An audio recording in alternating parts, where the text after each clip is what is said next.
গ্রামের নাম কুমারডাঙ্গা। অতি সাধারণ এই গ্রামে মানুষের জীবনযাপন সহজ সরল। গ্রামের প্রতিটি মানুষই একে অপরকে চেনে। তবে রতন মাঝি ছিল একটু আলাদা। সে ছিল নিঃসন্তান, বয়সও প্রায় ৩৫ ছুঁই ছুঁই। তার স্ত্রীর মৃত্যু হয়েছিল ১ মাস আগে। এরপর থেকেই সে একাকী।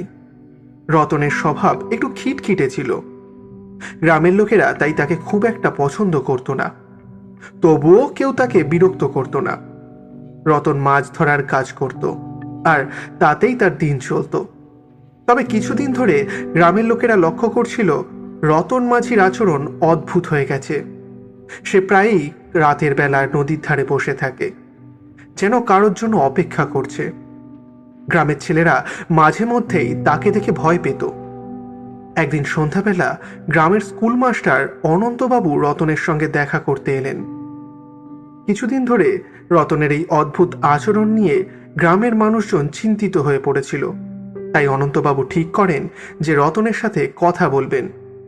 অনন্তবাবু রতনের বাড়ির দরজায় দাঁড়িয়ে ডাকলেন, রতন মাঝি, আছো? দরজা খুলে রতন বেরিয়ে এসে বলল, কি হয়েছে, ডাকেন কেন? তার চেহারা দেখে বোঝাই যাচ্ছিল সে রাতের পর রাত ঘুমোয়নি। চোখ দুটো যেন ভিতরে ঢুকে গেছে। অনন্তবাবু বললেন, রতন, তুমি এমন করছো কেন? আমরা সবাই চিন্তিত। রাতে নদীর ধারে বসে থাকো, মানুষের সাথে কথাও বলছো না। কি হয়েছে? রতন একদম চুপ। তারপর হঠাৎ সে বলে উঠল, আমি প্রতীক্ষা করতে আসি, ও আসবেই। কে আসবে? অনন্তবাবু জিজ্ঞাসা করলেন। রতন নিচু গলায় বলল, মোহনা, ও আমারে কথা দিয়েছিল, ও ফিরবেই। মোহনা হলো রতনের স্ত্রীর নাম, যে ১ মাস আগে মারা গেছে। অনন্তবাবু তখন বুঝতে পারছিলেন রতন গভীর মানসিক আঘাতের মধ্যে দিয়ে যাচ্ছে। রতন, মোহনা তো মারা গেছে, তুমি জানো সেটা, তাই না? অনন্তবাবু ধীরে ধীরে বললেন। রতনের চোখে জল এসে গেল। সে একদম স্তব্ধ হয়ে গেল কিছুক্ষণ। তারপর ফিসফিস করে বলল, না, ও মরেনি, ও ফিরবে, আমি জানি। রতন মানসিকভাবে খুব দুর্বল হয়ে পড়েছে। তিনি রতনকে বোঝানোর চেষ্টা করলেন এবং বললেন, মরা মানুষ কি করে ফিরে আসবে রতন? তুমি বোঝার চেষ্টা করো, মোহনা ফিরে আসবে না আর। তখন রতন বলল, না, ও আমারে কথা দিয়া গেছে, ও আসবে, আমি জানি। আমি তারই জন্য অপেক্ষা করতে আসি। তারপর রতন দরজা বন্ধ করে দিল। অনন্তবাবু হতাশ হয়ে চলে গেলেন। এরপর কয়েকদিন কেটে গেল। রতনকে আর সেভাবে দেখা যায় না। সে ঘর থেকে বেরোয় না আর। কিন্তু এক অমাবস্যার রাতে গ্রামের এক লোক তার বাড়ির সামনে দিয়ে যাচ্ছিল। হঠাৎ তখন সে শুনতে পেল রতন মাঝির ঘর থেকে কেমন একটা গোঙানির শব্দ আসছে। তখন সে গ্রামের আর বাকি লোকেদের ডাকলো এবং সবাই ছুটে গেল রতন মাঝির বাড়ির দিকে এবং সবাই ডাকতে লাগলো, রতন মাঝি, ও রতন মাঝি, দরজা খোলো, কি হয়েছে? কিন্তু দরজা কেউ না খোলায় তারা দরজা ভেঙে ঘরের ভেতরে ঢুকলো এবং সবাই দেখলেন রতন মাঝি মাটিতে পড়ে আছে মৃত অবস্থায় এবং তার মুখে ছিল ভয়ের ছাপ। তখন অনন্তবাবু লক্ষ্য করলেন তার পাশে রাখা একটা চিঠি। সেই চিঠির লেখা অনন্তবাবু সবাইকে পড়ে শোনাতে লাগলেন। চিঠিতে লেখা ছিল, মোহনা এসেছিল আমায় নিতে, আমি তার সাথে চলে যাচ্ছি।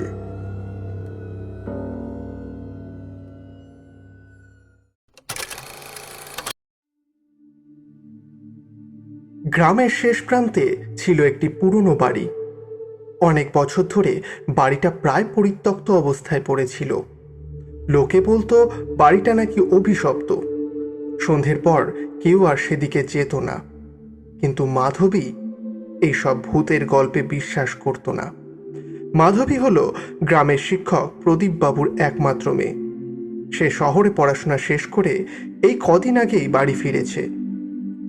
একদিন বিকেলবেলা মাধবী আর তার ছোটবেলার বান্ধবী রিমার সঙ্গে কথা বলতে বলতে সেই বাড়িটার সামনে এসে দাঁড়ালো এবং বলল, শোন না, শুনেছি এই বাড়িটা নাকি অভিশপ্ত। গ্রামের লোকেরা ভয় পায়, তাই সন্ধ্যার পর এদিকে আর কেউ আসে না। রিমা ভয় পেয়ে বলল, হ্যাঁ রে, সত্যি। চল চল, আমরা তাড়াতাড়ি বাড়ি চলে যাই, সন্ধে হয়ে আসছে যে।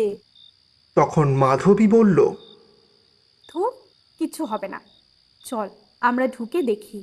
এইসব অভিশপ্ত বাড়ি বলে কিছু হয় না, বুঝলি? এটা শুধুই কুসংস্কার। তারপর ওরা ওই বাড়ির দিকে গেল। গিয়ে দেখল দরজাটায় তালা দেওয়া নেই এবং ঠেলে ভেতরে ঢুকলো। রিমা মাধবীর পিছনে ছিল। সে খুব ভয় পাচ্ছিল। ঘরের মধ্যে ঢুকে দেখল চারিদিকে ধুলো জমে রয়েছে, এদিকে ওদিকে ঝুলন্ত মাকড়সার জাল। তখন রিমা ভয়ে বলল, মাধবী রে, চল চল বাড়ি যাই। কিন্তু মাধবী তাকে শান্ত করে এগিয়ে নিয়ে চলল। হঠাৎ মাধবীর চোখে পড়ে ঘরের এক কোণায় একটা ছোট্ট লোহার বাক্স পড়ে আছে। সে বাক্সটা খোলার চেষ্টা করলো। তখন রিমা ভয় পেয়ে বলল, এটা এটা খুলিস না, চল চল বাড়ি যাই আমরা, চল। কিন্তু মাধবী রিমার কোনো কথা কানে নিল না এবং বাক্সটা খুলে দেখল ভিতরে রয়েছে কিছু পুরনো কাগজপত্র। মাধবী সেটা পড়তে শুরু করে। সেই কাগজগুলোতে লেখা ছিল গ্রামেরই এক ব্যক্তির রহস্যজনক মৃত্যুর কথা, যেটা বহু বছর আগে ঘটেছিল। মাধবী আরও পড়তে থাকে আর ধীরে ধীরে বুঝতে পারে এই মৃত্যুটা স্বাভাবিক ছিল না। কাগজগুলোতে কিছু নাম ও প্রমাণ ছিল, যা প্রমাণ করছিল যে গ্রামের এক শ্রেণীর প্রভাবশালী ব্যক্তি ওই ব্যক্তিকে পরিকল্পিতভাবে হত্যা করেছিল আর সেই অপরাধ ধামাচাপা দিয়েছিল। ঠিক সেই মুহূর্তে বাইরে থেকে হঠাৎই একটা আওয়াজ হয়। মাধবী আর রিমা চমকে ওঠে। ঘরের দরজার সামনে দাঁড়িয়ে রয়েছে গ্রামের একজন প্রভাবশালী নেতা রমেশ বাবু।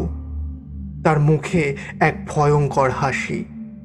তিনি ধীরে ধীরে এগিয়ে এসে বললেন, অনেক পুরনো কথা তুলে এনেছ মাধবী, এখন আর ফিরে যাওয়ার উপায় নেই। তখন মাধবী বুঝতে পারে রমেশবাবুই সেই খুনের মূল ষড়যন্ত্রকারী। তারপর মাধবী বলে, আমি জানতাম যে কেউ না কেউ নিশ্চয়ই আসবে আমরা এই বাড়ির রহস্য জেনে ফেলার পর। তাই আমি আসার আগেই সবকিছু মোবাইলে ভিডিও করে পুলিশের কাছে পাঠিয়ে দিয়েছি। রমেশবাবুর ফ্যাকাশে মুখ দেখে মাধবী বুঝতে পারল যে তার কথা লক্ষ্যভ্রষ্ট হয়নি। রমেশবাবু নিজের রাগ সামলে ধীর গলায় বললেন, তুমি বুদ্ধিমতী মাধবী, কিন্তু বুদ্ধি একা সবসময় কাজে দেয় না।